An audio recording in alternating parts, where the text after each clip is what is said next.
বাস্তৱৰ কেন্দ্ৰত শিল্পী। ছবি অঁকা শিল্পী নহওঁ মই, যদিও আঁকো ছবি। গান কবিতাৰ শিল্পী নহওঁ,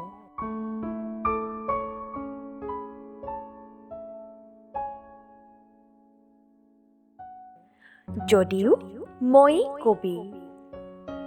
কলাৰ মাজত যদিও প্ৰকাশ মোৰ, জীৱন কলাত ধুনীয়া কৰি মানুহকেই মানুহ কৰি থৈ যাবলৈ বাস্তৱৰে কেন্দ্ৰস্থলীত লৈছো স্থিতি।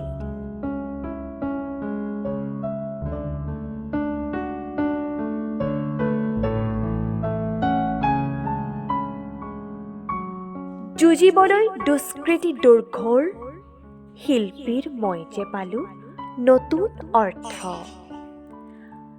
মানুহৰ মহাসত্য, মানুহ শিল্প, মানুহ কেন্দ্ৰিক, মানুহেই নৃত্যাতীত। মানুহৰ মই ৰূপ দিম, পৃথিৱীখনকো পুনৰ গঢ়িম। মোৰ এই দৃষ্টিৰ নতুন সৃষ্টি অৱশ্যে অব্যৰ্থ। আজি জীৱনৰ সন্ধিক্ষণত স্বাগত সতীৰ্থ।